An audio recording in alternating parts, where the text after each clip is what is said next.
Doutor Gama?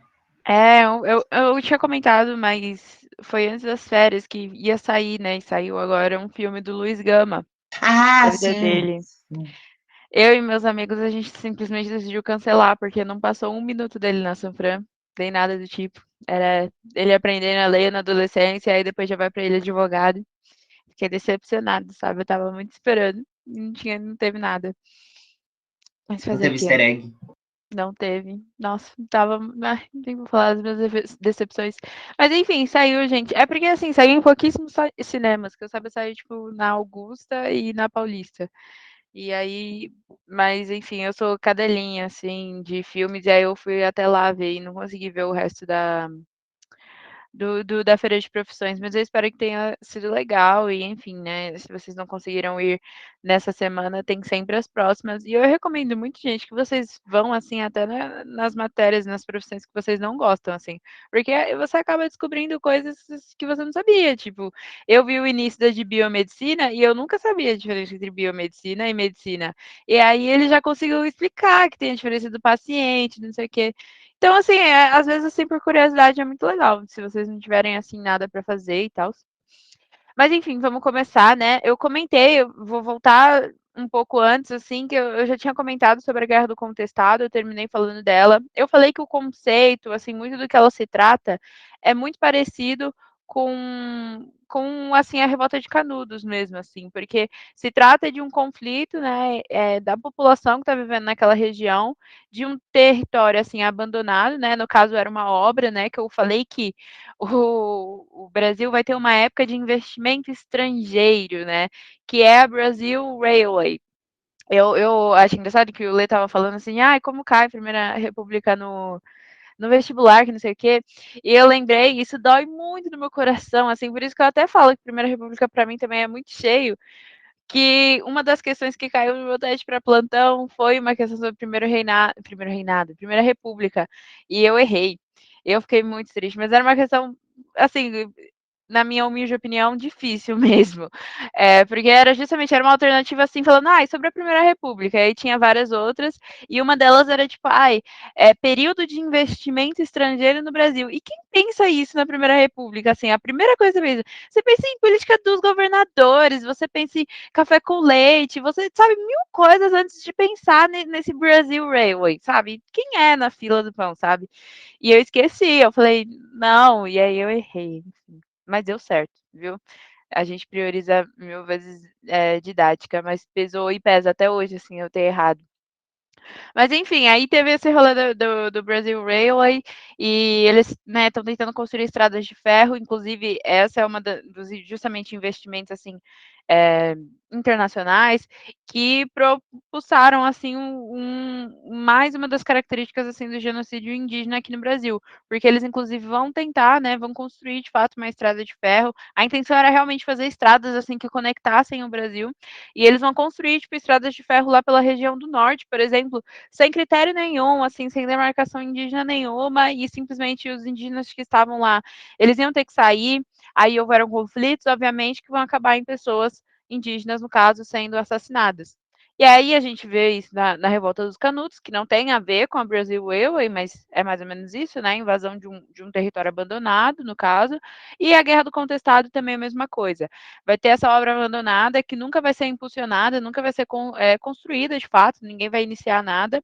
E aí as pessoas que estavam lá vão acabar invadindo, né? Se apropriando desse território.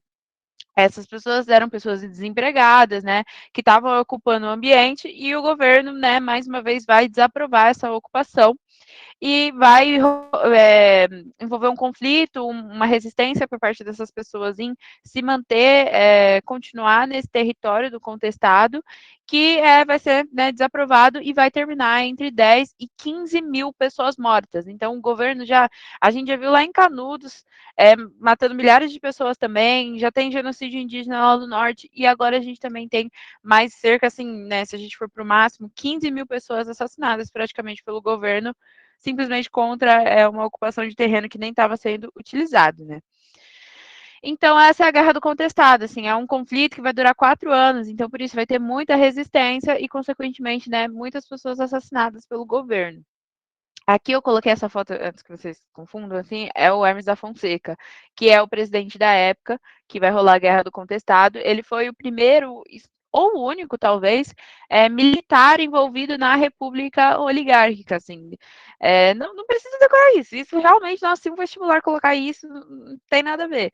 Mas, assim, para vocês verem que até rolou, mas era porque ele era muito mais ligado à causa liberal, assim, e cafeicultora do que, de fato, as reivindicações do exército militar lá atrás da República da Espada. E acreditem, eles existem e eles permanecem causando conflitos durante esse período que a gente vai falar mais para frente. Aí depois, né, do Hermes da Fonseca, a gente tem Venceslau Braz, de 1914 até 1918. Não há muitas coisas a discutir, somente que, né, ele é o presidente que vai estar comandando o Brasil durante o período da Primeira Guerra Mundial.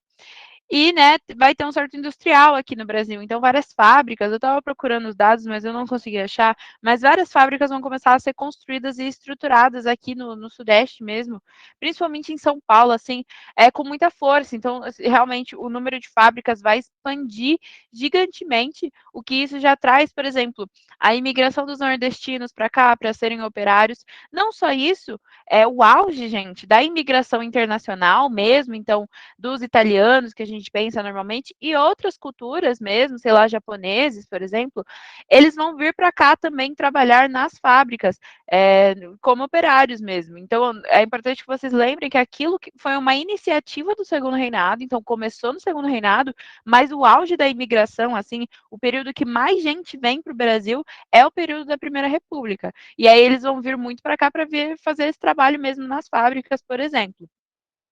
E aí, logo em seguida, né, tá tendo um surto industrial, tá tendo um auge de pessoas imigrantes vindo pra cá para o Brasil, não só, né, pessoas do Nordeste, por exemplo, fazendo aquele caminho mesmo de vir para cá, porque o Nordeste passando por seca, enfim, e vindo para cá para tentar achar um emprego nas fábricas. A gente vê o início do governo do Delfim Moreira, de 1918 a 1919, curto mesmo, porque vai dar mais ou menos ruim. O que pode marcar é a Conferência de Versalhes, que é a repartição dos territórios lá, que tem depois da Primeira Guerra Mundial. É um negócio mais internacional, que vocês vão ver, se não já viram com o Edu.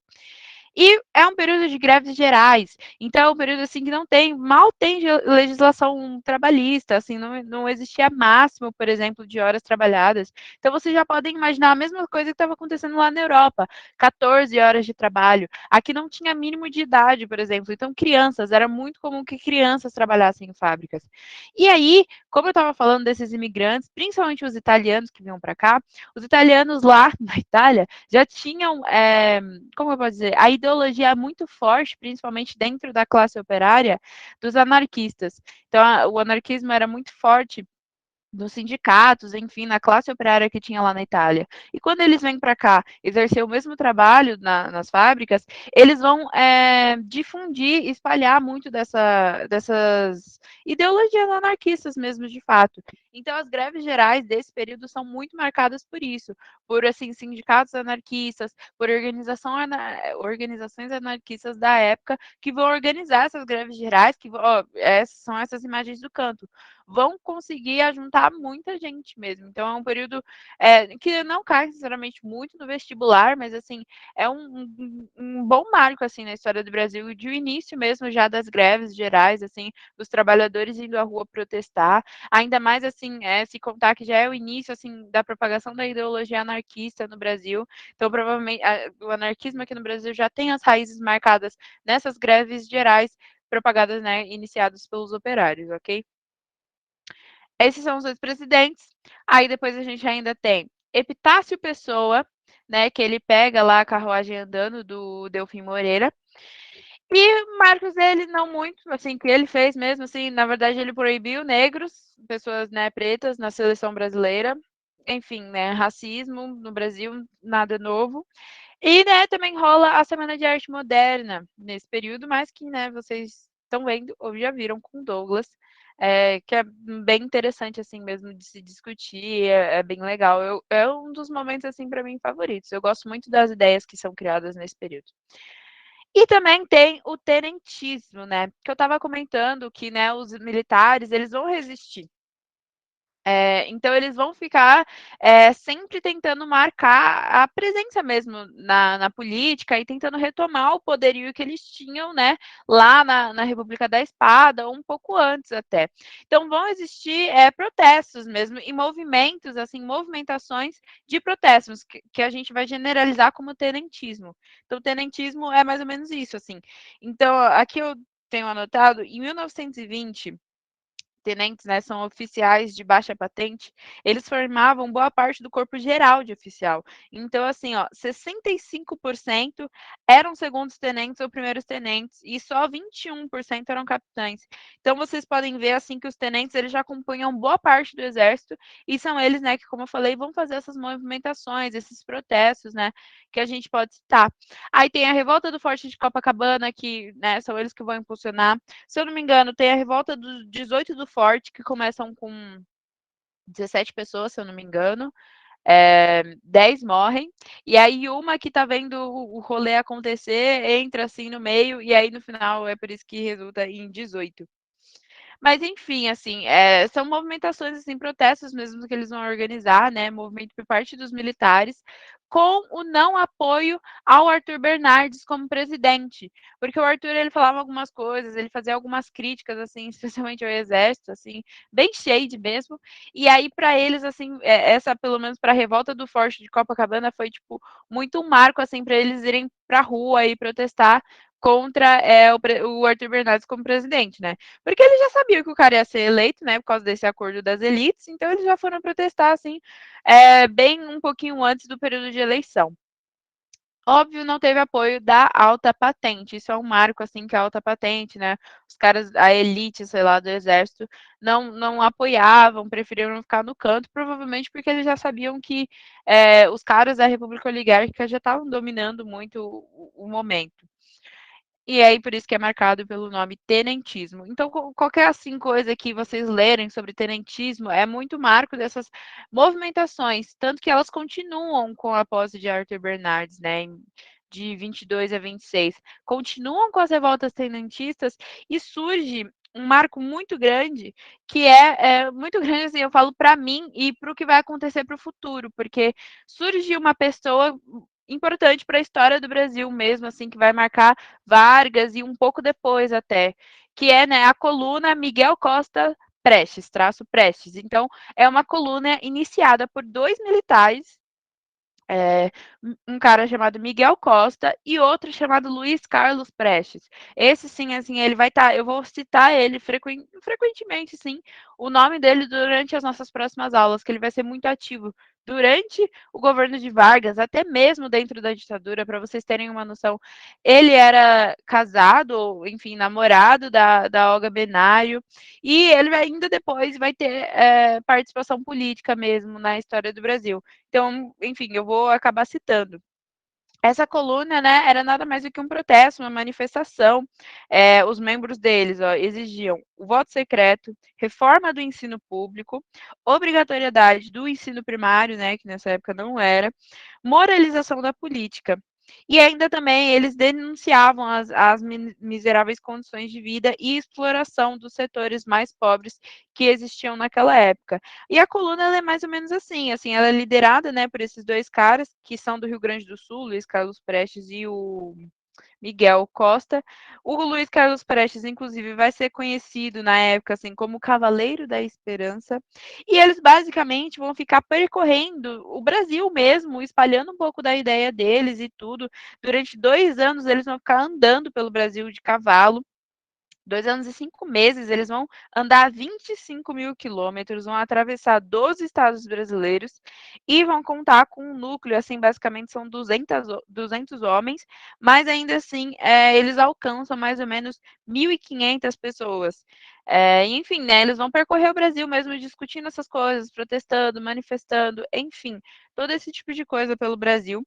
Eles eram meio polêmicos, assim, porque eles arrebanhavam cavalos, então roubavam, gado também sem consentimento das populações da região, ordenavam confisco de remédios, ataduras e alimentos em povoados e pequenas cidades. Então, enfim, né, vai ser uma trajetória, como está marcado aí no slide, bem grande, assim, né, como eu falei, 25 mil quilômetros. A coluna vai cruzar o país, assim, mais ou menos desde Mato Grosso, lá embaixo, até o Maranhão, vai refazer o trajeto em 1927, e no final, né, quando o governo já vai estar mais de saco cheio, assim, prestes a fazer algo mais forte, assim, mais duro mesmo, eles vão acabar se refugiando na Bolívia. Então, eles vão ficar um tempo lá na Bolívia, ok? Bom, era isso que eu tinha falado daqueles presidentes, assim. E aí a gente tem o último, assim, antes da Revolução de 1930, ou como a gente pode já chamar hoje, a gente já sabe ler muito bem a situação, que foi um golpe, né? Então também a gente pode chamar de golpe de 1930. A gente tem o Washington Luiz. O Washington Luiz era um paulista, inclusive franciscano, né? Vai fundar, por exemplo, o Museu do Ipiranga. Vai ter uma força, assim, contra a oposição mesmo, que já estava um pouco forte, assim, ele tinha uma oposição um pouco mais marcada mesmo. E ele vai, né, passar pelos, como que eu posso dizer, pelos resultados mais recentes da crise de 1929, que vai acontecer lá nos Estados Unidos, a quebra da bolsa e tal, que vai ser gigantesca e vai ter que, assim, influenciar outros países. E o que vai acontecer é que, assim, principalmente nos Estados Unidos, se a gente tem um café, vocês já estão vendo lá no Comércio de Taubaté, já não estava tão bem assim. Mas o nosso café, qual que é um dos marcos dele? Ele é exportador, ele é agroexportador. Então, o foco dele é o quê? Vender para fora. A gente não, o foco do cafeicultor não é vender dentro do Brasil, é ainda mais ser pago em dólares. Então, ele está vendendo muito, não só, né, para outras regiões, Europa, enfim, como também para os Estados Unidos, né? Imagina assim, antes da quebra da bolsa, como eram esses caras no Wall Street, não sei o quê, como eles não gostavam, né, de tomar um cafezinho para ficar acordado fazendo as negociações e enfim. Então imagina que boa parte, assim, pelo menos uma parte considerável da compra do café vem muito, né, dos Estados Unidos. E naquele momento, com todo mundo quebrado, a prioridade deles não é o café, a prioridade deles é, enfim, ter um lugar para viver, ter um mínimo, assim, de comida, não é o café. Então isso vai, assim, diminuir ainda mais a procura que tinha. E, enfim, né, aí mais uma vez os cafeicultores estão atrás do quê? De auxílio, né? Do Estado, mais uma vez, eles querem uma intervenção, né, uma certa política de proteção do Estado que vai ser negada, que o Washington Luiz não vai topar, não vai gostar. E não só isso, chegando em 1930, o que vai acontecer é que, né, acabei de falar, né, destacar que o Washington Luiz era paulista, portanto, consequentemente, a próxima pessoa deveria ser mineira. Só que o Washington Luiz não vai curtir muito esse rolê, ele vai começar a se aliar com alguns partidos, assim, coisas pequenas, alianças pequenas, e ele vai conseguir contornar e indicar, assim, pelo menos pro lado dele e de mais, assim, uma boa parte, assim, dos aliados dele, boa parte das forças, um cara, né, chamado Júlio Prestes, que era paulista. Então ia ser, né, uma continuação, ia ser basicamente uma traição, né, por parte dos paulistas. O Júlio Prestes, por exemplo, ele tinha já apoio de 17 estados, assim, então já tinha, o Washington Luiz conseguiu realmente articular, né, uma boa quantidade de forças, assim, para apoiar o Júlio Prestes e se garantir nas eleições. Só que óbvio que vai ter, né, uma retaliação, vai ter uma resposta por parte dos mineiros e de outras pequenas forças que, né, queriam essa continuidade da política do café com leite, ou nada mais nada menos do que, né, o direito deles de um presidente mineiro. E aí eles vão caçar, eles encontram primeiro um cara que, se não me engano, é mineiro, mas enfim, não muito bom, e eles vão ver, né, Getúlio, que já, né, Getúlio, para quem não sabe, ele é do Rio Grande do Sul, então ele é sulista, se eu não me engano, ele é de uma cidade chamada São Borja, e ele já, assim, Getúlio já é uma pessoa, assim, consideravelmente que deu muito sucesso pela região, assim, conseguiu se difundir bem, e vai acabar, né, como eu falei, indicando Getúlio Vargas para candidato à presidência. No final, o que vai acontecer é que a gente vai ter ainda assim uma vitória do Júlio Prestes mesmo. O Júlio Prestes vai ganhar, né, com 1 milhão de votos, Getúlio com 750 mil. Só que vocês têm que lembrar que as eleições naquela época são o quê? Fraude, não são eleições, assim. Aquilo, né, era algo simbólico para o Brasil de tentar, né, se propagar como uma democracia, mas não passavam de um puro golpe. Então, né, os caras, assim, estavam do lado do Getúlio, os mineiros, vão até, né, tentar falar, ah, é golpe, mas, tipo, assim, né, fraude, mas tipo, que tá, mas sempre foi fraude, você vai reclamar agora? Tipo, não ia colar muito. Até que vai passar um tempo depois da eleição mesmo do Prestes e João Pessoa, que era o vice-presidente do Getúlio, vai morrer, vai ser assassinado lá no. Ai, se eu não me engano, é de Paraíba, mas eu sei que vai ser no Nordeste. Ele vai ser assassinado em algum lugar do Nordeste. E o que dizem hoje, assim, é muito, pelo menos assim, pelo que eu leio, muito conciso, muito comprovado até, de que João Pessoa, assim, foi assassinado por questões pessoais dele. Se eu não me engano, ele tinha ficado com uma mulher que era casada. Era alguma fofoca, assim, de tipo, sabe, nada a ver com a política que ele estava envolvido, sabe? Era algo muito da região. Só que, enfim, isso já foi suficiente para o discurso de Getúlio de que isso tinha sido um golpe, de que, né, tinha sido um assassinato propagado, né, feito de autoria do Washington Luiz e do Júlio Prestes, enfim, já fez todo aquele discurso de que é eles que tinham assassinado João Pessoa, que não sei o quê, que não sei o quê. Aí Getúlio vai pegar, aproveitar o momento que já está, né, espalhando nessas declarações, né, de que tinha sido o Júlio Prestes que tinha assassinado João Pessoa e vai se aliar ao exército. Nisso, em 24 de outubro de 1930, ele vai dar, né, Revolução barra golpe de 1930 mesmo. Ele vai literalmente se aliar ao exército, o exército vai fazer, né, o que sempre soube fazer, né, fisicamente, tomar as regiões, e vai se proclamar, né, o que a gente vai iniciar, né, na próxima aula a gente já inicia Era Vargas e a gente vai chamar de a primeira fase de Vargas, que é governo provisório. Então ele vai dizer, né, que é um governo provisório até alcançar as eleições, que a gente sabe que não vai acontecer por 15 anos. Mas, enfim, é assim basicamente que vai rolar esse golpe, ok? Acho que não tem muito mais a falar. Ele, logo após, assim, por exemplo, eu acho que, se eu não me engano, ele vai queimar as bandeiras que tem do estado. Isso eu vou falar na próxima aula, muito provavelmente. Mas ele vai queimar as bandeiras que tem de cada estado, por exemplo, para mostrar que já não tem tanta autonomia estatal. Boa parte dos presidentes, agora já é governador, né? Dos governadores dos estados vão ser destituídos e vão ser nomeados interventores, que eram, né, militares por causa dessa aliança de Getúlio. Uma coisa muito interessante de falar é que, se eu não me engano, Getúlio só sai do governo assim no momento que ele perde apoio dos militares, por exemplo. Para vocês verem como esses caras têm tido uma força muito grande na democracia do Brasil. Mas enfim, é isso. Alguém tem alguma dúvida assim de conteúdo?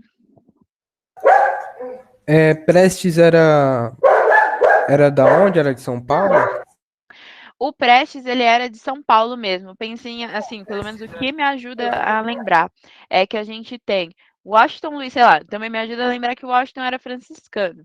Mas acho que também não cai muito em vestibular, assim, quem é quem. Mas o Washington Luiz era paulista, então, consequentemente, né, no período da política de café com leite, o próximo tinha que ser mineiro, ou um candidato indicado, pelo menos, por Minas, assim, pelo Partido Republicano Mineiro, PRM. E não é isso que vai acontecer. O Washington Luiz vai articular com as pessoas que ele tinha mais próximas, assim, né, forças, enfim, políticas que existiam, e vai conseguir nomear Júlio Prestes, que era paulista, então tinha que ser um mineiro mesmo. E aí vai começar essa briga e, né, como resposta, os mineiros vão se aliar a Getúlio Vargas, que vai ser, né, o rival. Tá ok? Tá, ok, valeu. Imagina. Mari, pode falar? Licença. O Delfim, ele não ficou até o final do mandato dele, né? Que ele ficou até 1919. Ele saiu É, devido às greves? ele saiu. Eu acho que eu não sei se eu ouvi você no final, mas acho que saiu antes da gestão mesmo dele enquanto presidente. Por causa das greves mesmo, assim, vai ter uma retaliação muito negativa, assim, no Brasil, como em geral. Para vocês terem uma noção, é que tem algumas coisas, assim, que a gente não cita, que são muito específicas e não vai cair no vestibular. Mas, por exemplo, Arthur Bernardes, no período de coluna Miguel Costas Prestes, é muito grande esse nome, ele vai declarar estado de sítio, que é um estado de sítio, assim, quando um presidente declara, é fechar muito, por exemplo, acaba fechando a Câmara, então fica muito focado no presidente, né? Em teoria, o estado de sítio era para situações em que o Brasil estivesse sob ameaça, né? Os Vargas também vai declarar mais para frente, enfim. Boa parte dos presidentes alegam isso para justamente assim tentar ter um controle maior, que é isso que acontece mesmo. E aí, enfim, Arthur Bernardes vai fazer isso, por exemplo, o período que ele está no governo para tentar ter um controle maior. Mas, né, nesse período, como a gente sabe que o próximo presidente ia acabar sendo alguém que todo mundo concorda, ele sai durante seus 4 anos, fica tranquilo assim, mas sai. E aí, outra coisa, né, que você estava falando, Delfim Moreira só vai ficar 1 ano mesmo. Provavelmente ele vai sair, assim, né, renunciar, e depois entra já o Epitácio Pessoa, ok? Ô, Mas não Camis, vai cair você no pode vestibular. repetir de novo o estado de sítio? É para quê? O estado de sítio, é que agora eu estava lendo agora no meu livro, mas o estado de sítio, ele é um estado assim em que normalmente, se eu não me engano, tem até hoje assim na Constituição, e isso é normal dos países terem. Normalmente para quando a gente está sob ataque. Então, sei lá, vamos imaginar hoje em dia o Brasil. O Brasil vai ser Ah, tá. atacado por algum país, por exemplo, a gente está Sim. em guerra. Aí o presidente ele não pode ficar, putz, eu vou pegar uma grana de lá, mas eu tenho que pedir autorização do nosso Congresso e para depois, sabe? Ele não pode. Ah, entendi. Então ele tem que ter mais poder, assim, aí ele O mais Getúlio Vargas fez isso, não fez? exatamente, é isso que eu estava comentando, o Vargas ele vai fazer isso mais pra frente. Se eu não me engano é por causa dos comunistas, né, ele vai falar que vai ter um ataque comunista e enfim, né, e mais ou menos, ele precisa desse poder e aí normalmente o que vai acontecer no Brasil é isso, eles vão declarar estado de sítio sem muita necessidade mesmo, mas em teoria Entendi. era para ser uma coisa útil. Valeu, Camis, é o que tinha caído, desculpa. Imagina. Alguém tem mais alguma dúvida? Camis, Oi. esse negócio do Vargas, do ataque comunista, seria o plano Cohen, alguma coisa assim, não é? A gente vai falar mais para frente sobre isso, né, nas próximas aulas de Era Vargas, mas mais ou menos, assim, vamos ter 2 ataques, assim, vai ter mais ou Uhum. menos 2 enrolações do Vargas, vai ter essa do estado de sítio, assim, que ele ainda meio que estava dentro do poder conciso mesmo, e aí ele fala que tá tendo esses ataques comunistas, ele fica por um tempo no estado de sítio, e quando está chegando o período das eleições, ele faz esse plano Cohen mesmo. Que aí literalmente não é nem estado de sítio, porque estado de sítio tem na Constituição, é uma ditadura mesmo. Então, ele se inspirou em algum desses antigos presidentes para fazer, ou tipo, foi ele mesmo só? Ah, então, depende. Como eu falei, o Vargas, durante o governo dele, ele sempre vai ter apoio, assim, sempre não, né? Ele vai ter, durante o sucesso dele de governo, provavelmente ele vai ter apoio dos militares. No momento que os militares começam a se opor às políticas dele, já vocês vão ver, assim, a gente vai falar, ele já vai ter que começar a ver modos de sair. Mas, enfim, sim, é algo assim que a gente meio que já sabe. Se a gente está vendo na Constituição que existe uma possibilidade de um Brasil em que eu posso governar, fazendo as coisas que eu quero, a hora que eu quero, sem precisar de apoio do Congresso, não é não pensável que algum presidente vai fazer isso alguma hora, sabe? Às vezes sem justificativa, como eu falei. Mas assim, Vargas também, na minha visão, ele era um bom articulador, assim, um bom golpista, né? Porque o cara conseguiu ainda ficar 15 anos, literalmente. Então ele usou todos os artifícios que ele tinha, assim. Eu não sei se é muito inspirado nos presidentes anteriores. Ai, nossa, já tem. Ai, já tem, né? Que vai ter os atores antigos do Spider-Man. Ai, vai ser legal. Eu gosto do Tom Holland. E eu gosto mais ainda agora que ele tá com a Zendaya. Então, Sim, tudo para mim. ai, adoro. Mas, vai, gente. Se vocês tiverem alguma outra dúvida, podem ir falando. Eu só vou compartilhar agora a questão. Nada, Ô, nada, Camis, Delfim. mas faz sentido, né? Porque na primeira república, da parte que tinha os marechais, era a parte mais do exército. Aí depois teve esse negócio, essa crise, e depois voltou, foi para a oligarquia, e depois volta. Faz sentido. Uhum. A gente pode até, acho que depois, vou ter que pensar, eu acho que Dutra era militar antes de virar presidente e tudo. Mas depois a gente pode até não ter nomes militares, né, até eu falo assim, ditadura militar, mas ainda assim, normalmente essas pessoas tinham apoio dos militares. Mas enfim, eu gosto Sim, assim sim. de dar as próximas aulas de história do Brasil, que são muito legais, eu gosto. Tem uma história, por exemplo, de Vargas, que isso foi depois, acho que do golpe dele, ele estava tentando se reeleger democraticamente. Só que assim, mano, o pessoal adora Vargas, assim, a população, sabe? Não tem jeito, principalmente a da época, assim, porque ele vai criar, né, a CLT, então, assim, para os operários, ele vai ser um reizinho. Todo mundo vai ser cadelinha dele. E aí, por exemplo, vai ter os franciscanos, né, que tem a Revolução Paulista, né, que é contra Vargas. E eles vão ir para a Sé protestar, né, falar mal do Vargas e tal, fazer a militância deles contra Vargas. Só que, cara, você já viu, não sei se vocês já foram na Sé, né, mas é só trabalhador, assim, tipo, gente tentando, né, e aí, assim, todo mundo vai atacar eles, assim, vai começar a atacar coisa, vidro, pedra, tudo. Os franciscanos vão ter que correr até a San Fran de volta e ainda assim não vai ser suficiente, vão começar a atacar pedra nas janelas, assim, é muito bom.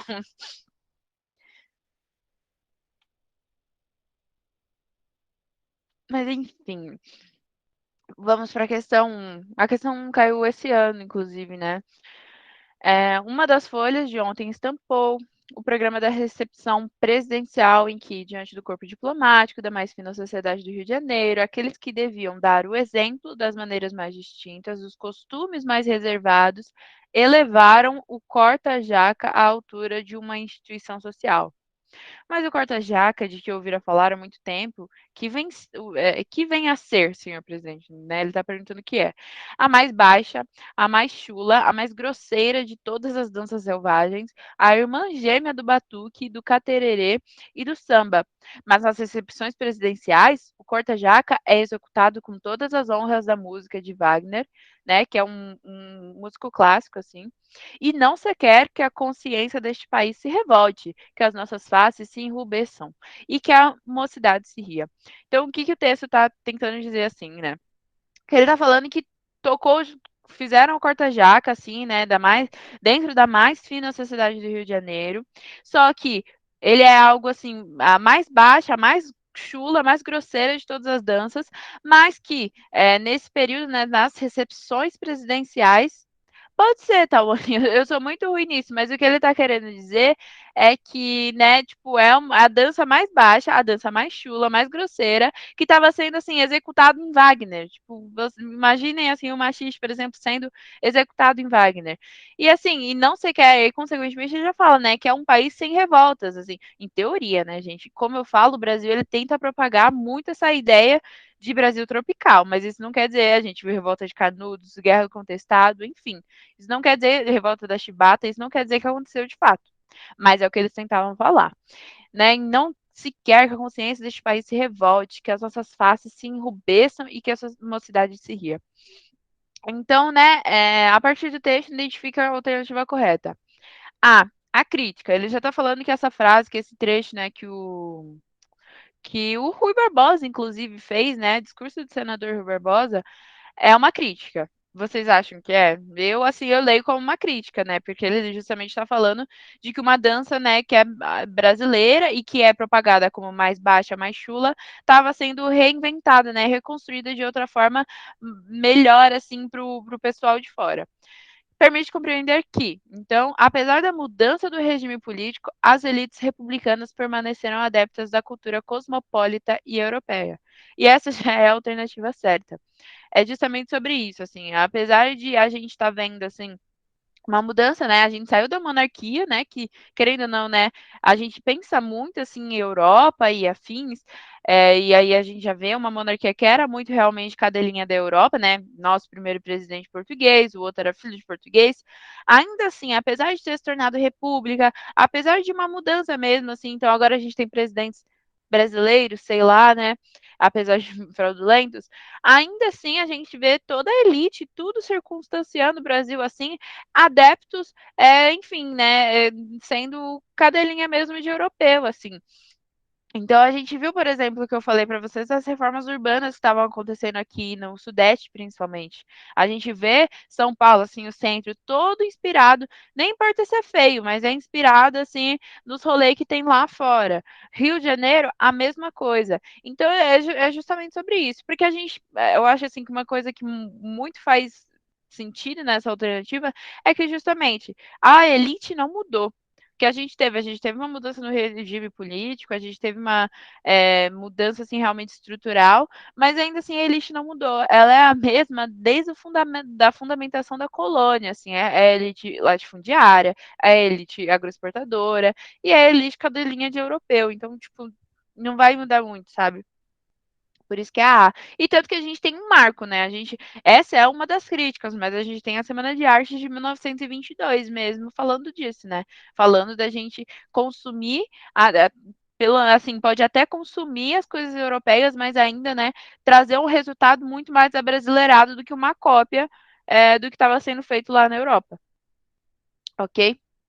Eu vou tentar passar para a próxima, não sei se vocês estão com muita dúvida, para não ficar nas alternativas, então, já que O Camis, tá na tudo D, errado. ele fala: o programa musical adotado na recepção revela as tendências modernistas ao conferir status da arte e danças populares.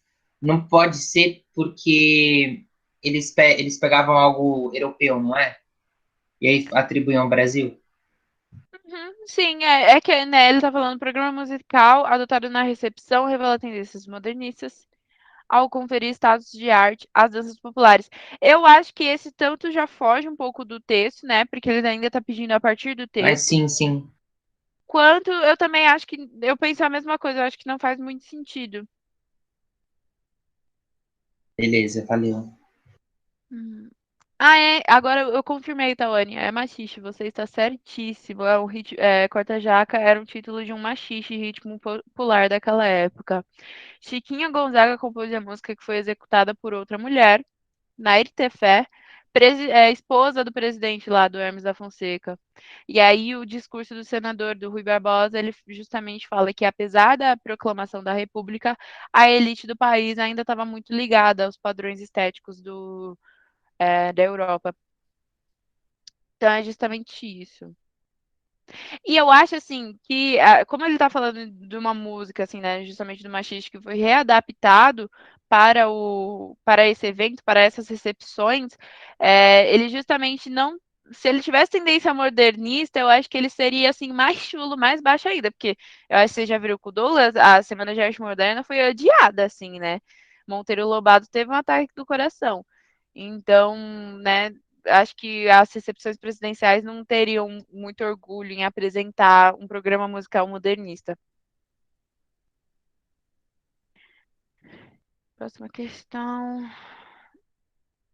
Nossa, isso daqui. Eu vou passar para a próxima, gente. Se vocês já deixam como lição de casa, porque ler um trecho inteiro de Os Sertões vai ficar um pouco difícil. São duas. Mas, muito bom. Essa questão da Unesp, eu olhei ela.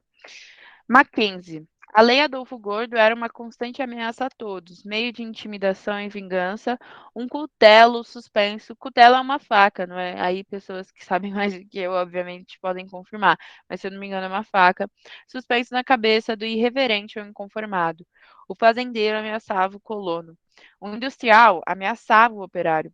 Ou se submetiam a qualquer iniquidade a aceitar condições vexatórias e prejudiciais ou eram denunciados como elementos perigosos à tranquilidade pública. Para tal, não eram precisas provas. A informação policial era suficiente. Então, a gente está falando dessa lei, assim, que vocês não chegaram a ver especificamente em aula, tal, né? Mas era uma constante ameaça a todos, enfim. E aí a questão da Mackenzie está perguntando sobre a lei citada no trecho acima e seu contexto histórico. É correto afirmar que tinha como objetivo inibir a ação reivindicativa de imigrantes estrangeiros que chegaram ao Brasil durante o século XX, em especial os anarcossindicalistas. Então, ele já citou um negócio. Responsáveis por inúmeras greves durante a Primeira República. Olha, essa questão a Mackenzie é realmente muito filho da puta. Tudo assim parece muito certo, né? Que eu tinha citado que eram anarcossindicalistas, que eram eles que, né, iniciaram, foram precursores das greves aqui no Brasil, que esses anarcossindicalistas vêm desses imigrantes estrangeiros, mas ainda assim está errada, porque ele está perguntando sobre a lei geral. E a lei geral ele está falando que o fazendeiro ameaçava o colono, o industrial ameaçava o operário. Ele não tá, essa lei, ela não está se aplicando diretamente a apenas essa relação industrial operário. Ela está citando, por exemplo, fazendeiro ameaçava o colono. Então, não, essa já não é a alternativa certa. B. Recaiu principalmente sobre os imigrantes que estavam alocados nas fazendas de café e tinha como objetivo principal evitar revoltas de cunho marxista que pudessem desestruturar a produção cafeeira no Oeste Paulista. Isso a gente já pode citar. Eu falei para vocês que os imigrantes que vêm para cá, boa parte são italianos e boa parte tem o quê? A ideologia anarquista. Então, marxismo, assim, acho que eu nunca ouvi falar assim de ser difundido nessa época. A gente vai ter o início disso, mas eu acho que é com Vargas, assim, bem no fim da Primeira República, bem no início de Vargas, que é Luiz Carlos Prestes, que aí ele vai se tornar comunista. Não queria dar spoilers, mas é isso. E aí, enfim, não é esse o caso, assim, e ainda mais uma vez, ele está focando nas fazendas de café. E enquanto ele é os dois, ele é a relação entre industrial e operário e é a relação entre fazendeiro e a pessoa que está trabalhando para o fazendeiro, ok? Por isso que não é a B. C. Foi introduzida após a insurreição comunista de 1935. Primeiro, que ele já está falando que é uma lei da Primeira República, não tá? Ah, ele Sim. não. Ele é. Sim, mas ele não tá falando literalmente período lá em cima. Mas ainda assim, então por isso, essa é uma questão difícil da Mackenzie. Gente, eu procurei só questões difíceis para dar, porque era mais legal que aí eu conseguiria resolver com vocês, assim. Mas caso vocês forem fazer depois e tudo, é, dá para super ver com plantonistas, né? Mas enfim, ele tá falando dessa lei super específica, que ele nem citou o ano, por exemplo. Mas enfim, eu já digo para vocês que não aconteceu em 1935, aconteceu durante a Primeira República. Diante da grande quantidade de estrangeiros que participaram desse movimento, foi conhecida como Lei de Expulsão dos Estrangeiros e foi usada durante todo o governo de Vargas. Não é a C, não, realmente, historicamente, assim, realmente não combina. E D, né, tem aí ainda, vigorou na Primeira República como forma de coibir levantes de caráter anarquista e socialista que eclodiam com muita frequência na zona rural paulista. Antes que vocês tenham essa dúvida, e eu tinha, assim, socialismo não necessariamente é marxista, ok? Socialismo existia antes do Marx, assim, ele só readaptou, assim, para o que ele acreditava. Mas o socialismo, gente, existia antes de Marx. Por isso que às vezes marxismo e socialismo não é a mesma coisa. Às vezes também pode significar o mesmo. Mas é por isso que eu descartei a B, falando que era cunho marxista, e a D ainda faz sentido. Que eclodiam com muita frequência na zona rural paulista, em especial nas fazendas. Ele não está sendo absoluto quanto ele foi na B e na A, falando que é só para imigrantes anarcossindicalistas, por exemplo, ou que é só para pessoas trabalhando nas fazendas. Ele está falando que é com muita frequência na zona rural paulista, em especial nas fazendas de café, onde havia maior exploração de mão de obra imigrante. A D é a alternativa certa. Aí, eu vou explicar o porquê, né? Pretendia evitar que a presença de imigrantes italianos influenciados pelas ideias bolcheviques, não era isso, o italiano é influenciado pelas ideias anarquistas, perturbassem a ordem política e social brasileira. Foi responsável pela expulsão de muitos imigrantes durante a Era Vargas. Aí também ela já não tem muita conexão com a Era Vargas. É assim, por exemplo, o que acontece nessa lei, né, do Adolfo Gordo, né? Adolfo Gordo. Ela se refere muito à comunidade de Canudos, né? Que surgiu na década de 1890 no interior do estado da Bahia, liderado, né, por quem? Antônio Conselheiro. A Jovem República não resolveu os problemas sociais, não resolveu a miséria social e, sobretudo, não resolveu a questão do homem do campo. Tanto que vocês vão ver, né, que a urbanização ela só surge mais para frente. Entre as causas do surgimento da comunidade de Canudos estão a estrutura agrária viciada, descaso, né, das autoridades, que a gente viu que estava um período de crise e eles fizeram nada assim para tentar ajudar no contexto nordestino. E, né, havia um componente messiânico em Canudos. Muitos boatos surgiram naquele contexto, por exemplo, associar. Eu acho que eu tô lendo a questão errada, gente. Ai, eu tô lendo a questão errada, perdão. Eu tô vendo, você tá falando de Canudos, eu tô falando uma Canudos. Nossa, tá tudo errado assim. Nossa, gente. Nossa, eu falei tudo errado. É a alternativa A, perdão por confundir. Alguém aqui tá com Ai, dúvida? beleza. Nossa, eu ia falar isso, cara, mas por que não pode ser a A? Pera, então por que não pode ser a D? Então, agora a gente vai caçar o porquê não pode ser a D. Vigorou na Primeira República como forma de coibir levantes de caráter anarquista e socialista. Eu acho que é porque ele falou que vai ter levantes de caráter anarquista na zona rural. E caráter anarquista é nos operários. Você consegue entender? Ai, Sim, perdão. sim.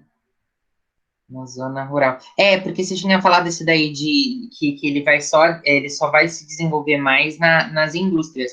Aí eu falei, uai, né? Então por que não pode ser A? Porque vai ter Ai, isso. ai, perdão. Vocês entenderam? Eu acho que sim. Eu acho que sim. Eu vou tentar refazer depois. Ai, melhor. A5. Eu vou até fazer sozinha com vocês, porque eu olhando o gabarito já viu que deu errado. A5 já é uma questão do Enem de 2019, e aí essa questão eu lembro que eu errei também, eu fiquei mó triste, porque normalmente as pessoas falavam, né, que a revolta da vacina tendia a ser propagada de uma forma muito errada, né? O que eu falei para vocês, que a gente tem que entender muito mais o contexto da revolta da vacina do que comparar com hoje em dia ou tentar resumir, é só pessoas não entendendo o que é a vacinação. E enfim, aí nossa, eu peguei a sacada de revolta da vacina e eu não vou errar em nenhum vestibular, e eu errei. Mas enfim, a revolta da vacina de 1904 mostrou claramente o aspecto defensivo, desorganizado, fragmentado da ação popular. Não se negava o Estado, não se reivindicava participações nas decisões políticas, defendiam-se valores e direitos considerados acima da intervenção do Estado. Então, a mobilização analisada representou um alerta na medida em que a ação popular questionava. Uma coisa também interessante falar dessa questão, que eu lembro que eu fiz, é que eu já falei algumas vezes para vocês que o Enem é muito a prova do cansaço e que normalmente eles enchem de textão para vocês cansarem e quando chegarem no final, não ser textões tão grandes assim, mas vocês já estão tão cansados que vocês estão foda-se, assim. E só querem chutar, e isso é normal, super normal. E eu fiz aí quando eu fui fazer o meu Enem, eu comecei do fim e literalmente ao contrário mesmo, fui do fim das últimas questões até as primeiras. E, por exemplo, essa eu lembro assim nitidamente que era uma das últimas questões da minha prova. E era muito. Quando eu descobri isso, eu achei muito marcante, assim, porque literalmente, se vocês olhassem as últimas questões, elas normalmente são mais curtas mesmo. Mas enfim, aí tá aí um negócio curtinho, assim, só falando da revolta da vacina. A mobilização analisada representou um alerta na medida em que a ação popular questionava a alta de preços. A revolta da vacina não se trata disso, né? Ela se trata muito mais de uma ação popular contra, assim, o que o governo estava propagando na época. B. A política clientelista. Se a revolta da vacina tratasse mais disso, eu acho que eles literalmente teriam um cunho muito mais político, assim, político eu quero dizer assim de que, ai, vamos, sei lá, às vezes tirar a república ou acabar com as fraudes, ou justamente essa política clientelista, em que eu tenho essa relação de cliente com o meu coronel, que vai me fazer votar em tal pessoa e que, enfim, vai ficar nessa relação de troca de favores. Então, e não é exatamente isso, né, que a revolta da vacina está focando. C. As reformas urbanas. Aí, justamente, né, tá falando como se a revolta tivesse criticando as revoltas. Foi essa que eu assinalei, inclusive, agora eu lembrei. Que, né, a gente pensa, eu falei para vocês, não, porque o Rio de Janeiro estava sendo mudado naquela época, estava sendo transformado, e as pessoas não gostavam disso, as pessoas não estavam a fim disso, estavam sendo expulsas. A gente tem o surgimento do Morro da Providência, das favelas, e que, né, as pessoas vão ser expulsas dos cortiços, enfim. Ele tá falando disso, né, tá tentando tratar como se fosse disso, mas não é. Por quê? Porque a alternativa certa, e eu lembro assim, não preciso nem olhar o gabarito, é o arbítrio governamental. Tanto que o que pode ser 4 linhas o que a revolta da vacina está dizendo. É, mas ele está dizendo bem no fim assim: não se negava o Estado, não se reivindicava participações nas decisões políticas, defendiam-se valores e direitos. Ele não está falando sobre as reformas urbanas que estão acontecendo no Rio de Janeiro, ele não está falando disso. Ele está literalmente se referenciando ao Estado. E é justamente isso, assim. Então, a D, ela foca muito mais, assim, na revolta da vacina, porque ele está querendo dizer justamente do governo querer toda hora fazer o que fosse mais interessante para eles e sem, normalmente, ter alguma justificativa, sem ter uma conscientização, por exemplo, como eu falei, sobre como a vacina, por exemplo, só chegavam e colocavam a força nas pessoas. Não existia uma propaganda, um Zé Gotinha, alguém lá falando, olha só como vacina enfim, diminui as mortes, diminui fatalidade, que não sei o quê, erradica doenças, por exemplo. Eles não falaram nada disso, eles só quiseram chegar e vamos furar essas pessoas. Ou vamos chegar e vamos tirar as pessoas da casa delas e foda-se assim. Então é por isso que o foco muito mais dessa, e eu acho que ainda casa muito com o Enem, de justamente tem uma ligação com a interpretação do que para onde ele está levando essa questão, que é justamente, né, aspecto defensivo, desorganizado, fragmentado da ação popular. Não se negava o Estado, não se reivindicava participações nas decisões políticas, defendiam-se valores e direitos considerados acima da intervenção do Estado. Ok? Vocês têm alguma dúvida? E aí não é porque seria uma crítica às práticas eleitorais, enfim. Eles não estavam criticando não estavam questionando assim as fraudes que estavam acontecendo no momento. Não, mas Ok? eu ia colocar a C, mas eu Nossa, C entendi. é muito. Eu assim, eu caí, eu li assim, eu falei, é a C, as reformas urbanas, né? Ai, mas Enem, assim, foi o Enem justamente que mudou muito, assim, que caiu pouquíssimo a história do Brasil, e quando caiu, eu errei. Imagina. Ai, ai. Agora acho que eu vou fazer só mais essa da Mackenzie, gente. Tudo bem? Alguém tem mais Beleza. alguma dúvida ou querem rever aquela que eu errei completamente? Não sei, Camis, o que você acha melhor. Tá, não, vou ficar nas 6, assim, qualquer coisa, tipo, a gente troca mais ideia, ou, enfim, tem plantonistas para não lhes decepcionarem como eu fiz. 6. Mackenzie novamente. Neutro, por isso que eu não fui para Mackenzie, mas enfim. Neutro durante boa parte dos 3 primeiros anos do conflito. Ai, não. Ah, não, tá certo. Eu ia falar que essa questão já era de outro período, mas é da Primeira Guerra. Eu achei que estava falando da Segunda. Você vê, o Brasil sempre atrasado. Também na Segunda vai ser a mesma coisa. Neutro durante boa parte dos 3 anos do conflito, uma posição alinhada com a do governo dos Estados Unidos, o Brasil entrou em guerra em 1917, usando como justificativa oficial os ataques de submarinos alemães a navios mercantes brasileiros.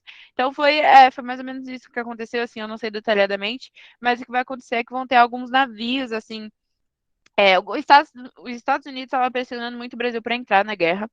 Isso já estava acontecendo, tanto quanto a Alemanha também. E aí vai acontecer de que o Brasil estava, acho que enviando alguns navios mercantis assim para Inglaterra, se eu não me engano. E eram coisas assim para vender mesmo, não tinha muito foco na guerra nem nada do tipo. Só que os alemães assim vão pegar e vão atacar esses navios, né? Enfim, não só por atiçar o Brasil, mas por achar que, por exemplo, eles estavam se aliando aos ingleses, enfim, Estados Unidos, enfim, esse tipo de coisa, e vão acabar atacando. E aí o Brasil, né, vai só entrar em guerra 1 ano antes da Primeira Guerra Mundial acabar, dando essa justificativa de que agora eles atacaram os nossos navios, então a gente tem que entrar de fato. Aí ele vai, né? Sobre os efeitos da participação do Brasil na Primeira Guerra Mundial, analisa as assertivas a seguir. Você vê como o Mackenzie é muito um vestibular ruim, gente, porque ele só cai nessas coisas muito específicas, assim, que a gente estuda a Primeira República com um tanto outro sentido. Mas, enfim. Até então, agroexportadora e dependente do mercado europeu. Deixa eu ver quantas alternativas tem. Não, tá aqui. Dependente do mercado europeu, até aí está certo, estou indo parte por parte para não errar. A economia brasileira foi diretamente afetada pelo conflito.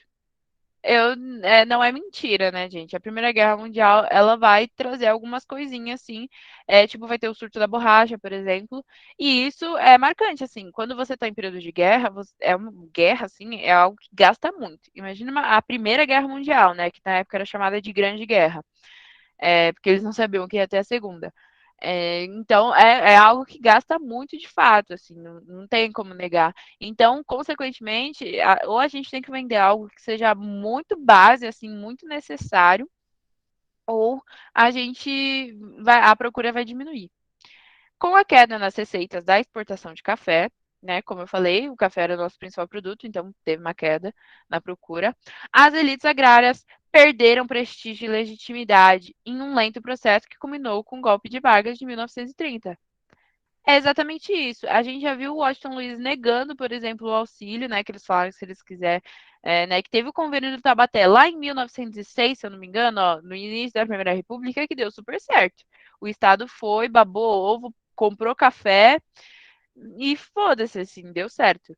Agora, já em 1929, né, na verdade, antes até, o Estado vai se recusar em ajudar os cafeicultores, já mostrando que eles já estavam perdendo esse prestígio, já estavam perdendo essa legitimidade, principalmente em relação à política. Tanto que depois não só vai ter uma fusão, né, vai ter um conflito entre quem vai ser o próximo presidente, isso já mostra, por exemplo, uma desunidade, né, nesses cafeicultores, nessa elite brasileira, e depois aí, né, culmina em quê? Culmina no golpe de Vargas em 1930.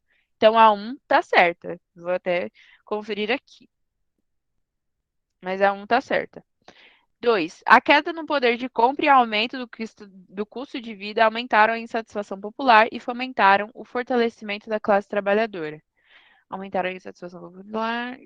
Não é. Tá certo, tá o correto, porque aumenta a insatisfação, a gente já tá vendo, é justamente o que ele ia falar, a gente já tá vendo um período de greves que vai conseguir tirar um presidente, né, a gente viu, Delfim Moreira só ficou um ou 2 anos lá, incluindo o crescimento de movimentos sindicais, é justamente isso, anarcossindicalismo, com o resultado, como resultado, na verdade, né, surgiram as primeiras grandes greves, perdão, em 1917 e 1918. Tá certíssimo, não tem como essa tá errada também. Compra e aumento do custo de vida aumenta, a insatisfação aumenta, classe trabalhadora, né, cada vez mais miserável, e aí crescem os movimentos sindicais, que são anarcossindicalistas, muito influenciados pelos imigrantes italianos. Como resultado dessas grandes, enormes greves, vocês viram as fotos, realmente a população estava em peso. Houve, apesar das crises, alguns ganhos econômicos. Os distúrbios provocados pela guerra no mercado internacional obrigaram o Brasil a prestar mais atenção à sua indústria, com destaque para a produção de substituição de importações. Entre 1912 e 1920, o número de trabalhadores na indústria brasileira praticamente dobrou. Essa também eu acho que é a alternativa mais específica, assim. E isso é verdade. Eu falei que ia ter um surto industrial, eles têm isso para vocês, e é justamente nesse período mesmo. Então, apesar de o valor do café, né, ter diminuído, perdão, a procura ter diminuído, que leva as pessoas a fazerem? Isso foi, assim, eu acho até semelhante o raciocínio com o que aconteceu lá no Segundo Reinado, né? Que aí os caras não podiam mais investir no tráfico de escravizado. O que eles começaram a fazer? Investir na indústria. Aqui, um pouco parecido, que, né, o café já não está dando muito certo, que vai acontecer é que, né, o Brasil vai começar a prestar mais atenção à indústria, que é focada, então, tipo assim, porque ainda o diferencial da indústria no Brasil é que, por exemplo, ela focou na produção de substituição de importações. Importações, né, é tudo que vem de fora, né? Então, quando a gente substitui, então, sei lá, se eu tenho esse livro, é bem difícil, mas vamos supor que o livro, ele é feito nos Estados Unidos. Aí vai chegar um momento em que o Brasil vai pegar e vai fazer o mesmo livro, assim, o foco dele, e o foco do Brasil não vai ser vender para fora, vai ser vender para o Brasil. Eu vou comprar, por muitas questões, provavelmente vão surgir assim, às vezes fica até mais barato, ou mais fácil de comprar, assim, né, não precisa pagar a vinda, enfim. Isso vai focar muito com que o pessoal compre os livros do Brasil. Isso enriquece o Brasil sem precisar ter uma dependência com os outros países. Então, assim, vamos supor que, aí, como estava falando mesmo, assim, o Brasil que dependia muito que o pessoal de fora comprasse o café, né? Nesse momento, né, não por causa do café, mas por causa das outras importações, eles vão ter um crescimento maior economicamente falando, assim, porque eles não vão ter que depender de como os Estados Unidos está nesse período, sendo que eles estavam preocupados em ganhar a Grande Guerra. Como a Inglaterra, a França, a Alemanha, né, que estava se formando, enfim, estavam nesse período. O foco era neles, e eles ainda estavam substituindo as importações, ok? Por isso que ainda vai dar certo, assim. E aí, entre 1912 e 1920, o número de trabalhadores na indústria brasileira praticamente vai dobrar. Isso está Esse correto. terceiro eu fiquei na dúvida, Camis, por causa do número de trabalhadores que falou que dobrou. Falei, uai, como que eu vou Uhum. saber? Ah, exatamente. É algo muito específico, assim, para as pessoas conseguirem colocar a mão e falar, nossa, realmente dobrou. É isso. Mas é que, pior que eu ainda tinha anotado aqui, na verdade eu não tinha anotado, né? Tinha nesse livro o como vai dobrar mesmo a população de operários na época. Isso é verdade, assim, vai ter um boom bem grande, assim. Então podem Beleza. considerar isso para fazer as questões. Fechou, então. Ó, peraí, acho que eu achei. Entre 1880 e 1884 foram abertas 150 novas fábricas. Na verdade, quantidade de fábricas. Em 1907, esse número saltou para 3.400. Então, ó, de 1880 a 84, tinha 150. Abriram 150. Em 1907 foi para 3.000. Então, assim, se, né, eles estão abrindo fábrica é porque tem trabalhador lá dentro, né? Tem que ter a mais-valia de alguma forma. Sim, Então, enfim, né, vai realmente ter um surto bem grande, assim. É bem grande mesmo agora nesse período. É bem maior do que o que tem no segundo reinado. Ele, em comparação, assim, é pequeno. beleza, beleza, Camis. Beleza, gente. Perdão por ter passado 4 minutos. Vou parar de gravar. Imagina.